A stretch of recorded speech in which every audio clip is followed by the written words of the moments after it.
Hello and welcome to another episode of the E-commerce Coffee Break podcast. Today we want to talk about fulfillment and how you can get your products the fastest way to your customers. Now, obviously, delivery is very important. The faster you can deliver, the happier your customer will be, and the higher the likelihood is that they will come back and buy more from you. With me on the show and as a returning guest, I have Manish Chowdhary. He is the founder and CEO of Cahoot.ai, the world's first peer-to-peer order fulfillment network. Manish has founded multiple industry-leading companies, starting from his dorm room at the University of Bridgeport. He specializes, or his specialties include e-commerce strategy, business method innovation, supply chain, and logistics optimization. He holds 10 US patents for his inventions and holds a doctorate, the highest honor of his alma mater of the University of Bridgeport. So let's welcome him back to the show. Hi, Manish, how are you today? Thank you for having me. I'm doing great. Manish, there's a lot of changes going on, specifically if we're looking to Amazon. They were in the news for a couple of reasons, and that will impact a lot of sellers out there, not only Amazon sellers, but in general. Tell me a little bit of what has happened. So that's a very large and a big question. A lot of changes. Let's talk about the big move, a big change or big event that happened. FTC, the Federal Trade Commission, along with 17 US states, sued Amazon about 2 weeks ago for antitrust behavior. And antitrust, their entire suit, a lot of it, in fact, more than half of it is targeted towards the Amazon logistics, or how Amazon forces sellers to use fulfillment by Amazon logistics in order to get access to the Amazon marketplace. So that is one big change. And as a result of that, Amazon was anticipating this change, and then they opened up the Seller Fulfill Prime program to kind of divert the attention away that Amazon is actually being secular. So that is, we can talk about that. What are the changes? It's a program that is still very much favors Amazon. Very, very difficult for sellers to meet those standards. So we can talk about that. The freight rates are down. I mean, even the volume for freight or ocean freight coming from overseas, particularly Asia, is down, which means the cost to move containers is down. The shipping carriers continue to raise their prices, so the last mile rates continue to go up. And then obviously the Q4, we are already in Q4, so there are some deadlines. If you want to get your inventory into Amazon, you need to get it quick. Otherwise, you might miss out on being stock ready for the Q4, the important holiday season. Yeah, all topics that are very important for sellers out there. And I think the pressure is high. So let's unfold the different topics a little bit. So first of all, Amazon is opening their system a little bit more, making it a little bit easier. Tell me a little bit on what kind of impact does that have for merchants? Yeah, so one, it is certainly good news for the sellers. So Amazon introduced Seller Fulfill Prime in 2015.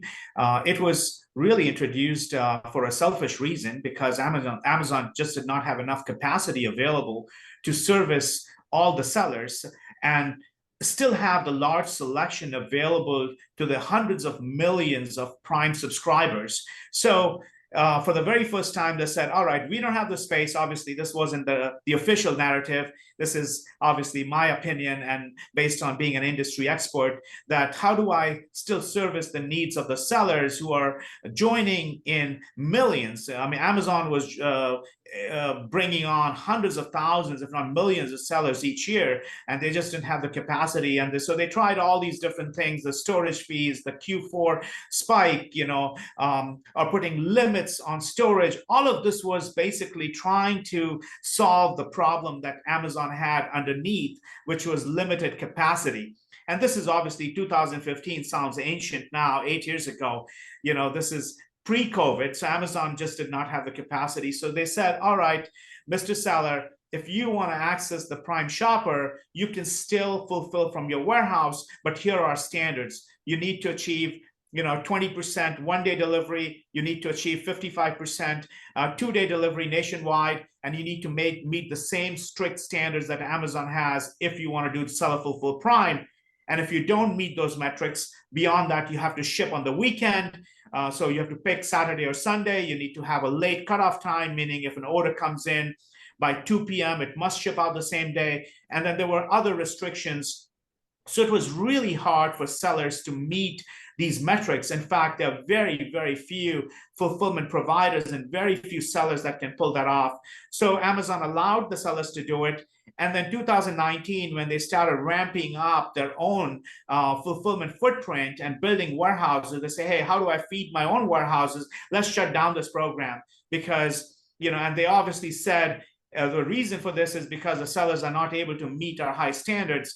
I would argue differently. It was because Amazon wanted to divert more of the business to FBA. And that has also become one of the pivotal topics of the FTC lawsuit. So this is where 2015 it started, 2019, they stopped enrollment. And then just October 1, 2023, just literally 12 days ago, they reopened the Amazon Seller Fulfilled Prime enrollment. Mm-hmm. Yeah, I remember these times when the requirements were really, really high, and I'm still running my own shop. So I was dealing with that and I was like, no, there must be a other way than just dealing with that, because for a small, medium enterprise, as you said, it was very, very difficult to get it done the right way without getting punished. Now, I think also Amazon created a bit of a two-sided sword for themselves. You basically said they then pushed people over and into FBA. Now, with the FTC lawsuit, they're opening all of this a little bit more. What kind of impact do you see coming now for Q4, which is right in front of us, for merchants? What do they need to change? Yeah. So if you are selling on Amazon and you have storage limits, you should certainly apply for the seller. You should enroll yourself in the Seller Fulfilled Prime program. It could take several weeks before they approve you. Once they approve you, you will have to go through a trial period of Seller Fulfilled Prime to demonstrate to Amazon that you can indeed meet their very high standards for Seller Fulfilled Prime or Prime. And that's where Cahoot comes in. Cahoot is one of the very few providers that can affordably help sellers to meet this program requirements. Obviously, you need to have the volume in order to distribute your inventory nationwide. You need 4 to 5 warehouses strategically located. You need to have the technology, because even if you ship the order and don't notify Amazon, that itself will count against you. You need to stay on top of these metrics. So certainly enroll for Seller Fulfilled Prime as long as you have some decent volume. Get in touch with providers like Cahoot or anyone else who has a track record of supporting Seller Fulfilled Prime. Seller Fulfilled Prime is not something you want to take a chance with. This is not something you ask your local warehouse that if they've never done Seller Fulfilled Prime or haven't heard of it, that's the wrong idea. That's a wrong strategy. So this is an opportunity, but it's also a high risk. It enables you to ship all your orders from the same location, meaning most sellers are selling on multiple channels. So this was the whole idea that when the sellers are being forced to move their inventory to FBA or Walmart Fulfillment Services or some other proprietary platform locked system, it creates a higher cost. Imagine even yourself as a seller managing and staying on top of your inventory at 5 different places, with each one has its own limitations, each one has its own restrictions. There are massive limitations on FBA. FBA may not ship many orders to overseas customers. So I just got an email from a seller. They're like, hey, we just sent a container worth of goods to Amazon and they just wouldn't ship to overseas customers. So that is a big challenge. So while you can get access to the Prime shopper, the Seller Fulfilled Prime program opens up many of those options that you should consider. Obviously one big relief for the sellers, if they choose to go this route, is they don't have to deal with the storage limitations that Amazon imposes, because Amazon is not a place to store your long-term inventory. It is too expensive. Storage fees are 3 times in Q4 that what they are the rest of the year. So that is one thing they should be looking at. We can talk more about what else can the sellers be doing. Obviously, meet the Amazon FBA deadlines to get the inventory in FBA warehouses for Black Friday, Cyber Monday. Think about creating, and talking a little bit on the marketing side, think about creating bundles. How do you get your product's average order value up? Because when you add up the cost of Amazon referral bonus or the commission, plus you have to advertise on Amazon, Amazon is no longer giving you traffic and sales for free, which is now advertising cost. When you add up all of those, at least the FTC lawsuit or some other opinions have 50% of what you sell, the GMV that you collect from the customer, goes to Amazon in one shape, form, or another, which is, most sellers don't have that kind of margin, or they don't have, the margins that would be that attractive for them to continue to operate on that platform profitably. So think about ways to, obviously there's other ways that Amazon is promoting the offline traffic from Google to Amazon. So you get the referral bonus or the advertising bonus, if you will. So make sure you're collecting that. If you're sending traffic from other sources to Amazon, make sure you're getting the credit from Amazon. Other than that, this holiday season, I expect a lot of discounting. Consumers are stretched. I don't know what the economists say, but I certainly think that the economy is somewhat dampened, and which means the consumers are going to be concerned. They're going to be careful with their discretionary spend. So you need to get ahead of that and not wait till end of January to do massive liquidation because you thought you were going to sell X, so stay lean on the inventory. Mm-hmm.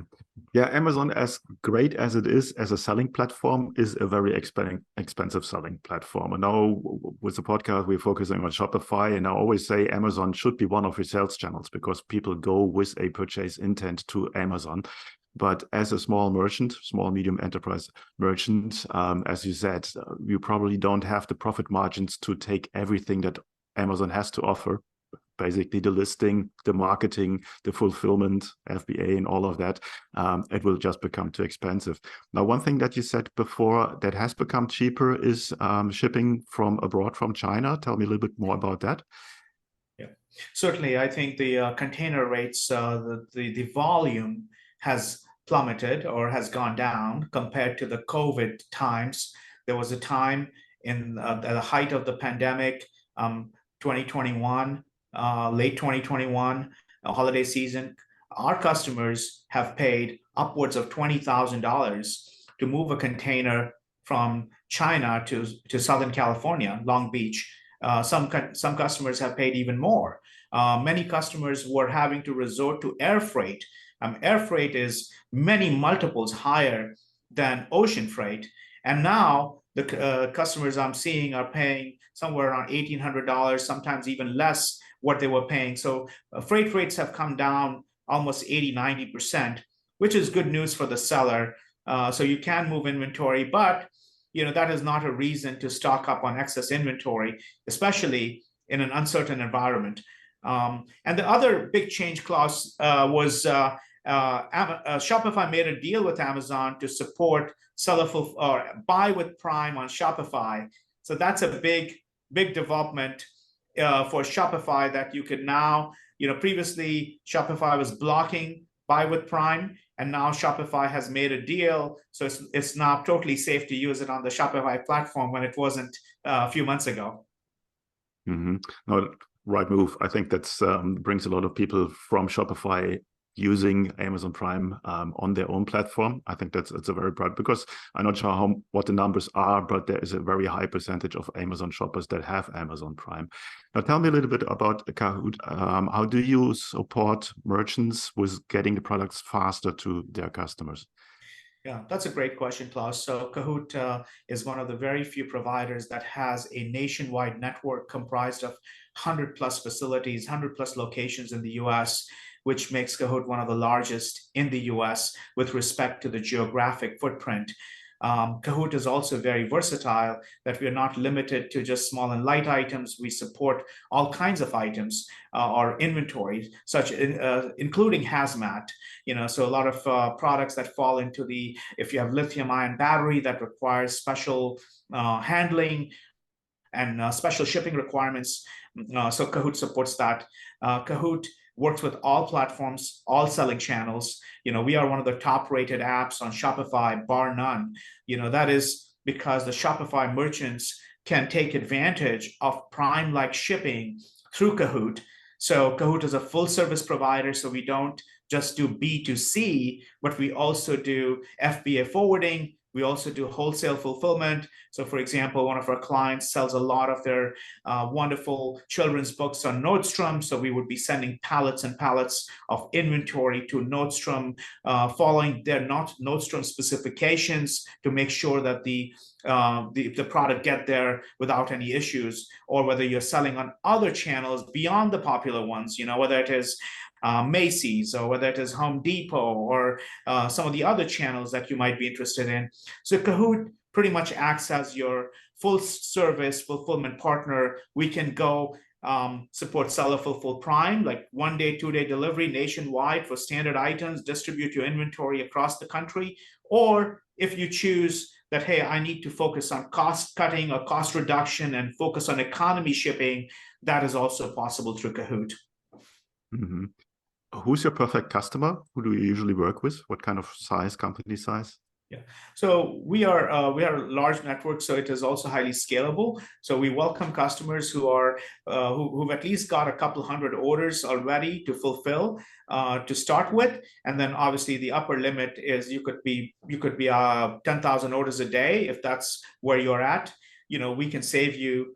We can save our sellers quite a bit of money, and also it's very hassle-free. The technology is super solid, so we have advanced integration with Shopify. Orders automatically flow into Cahoot.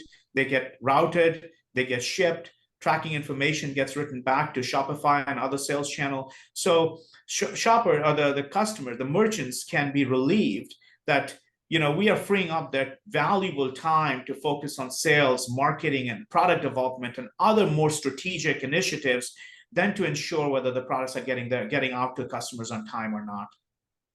Yeah, fulfillment and 3PL is a very specific business where you need to have a lot of experience to make it work. And if you're a merchant, probably you don't want to build up that experience, rather focus on selling your products.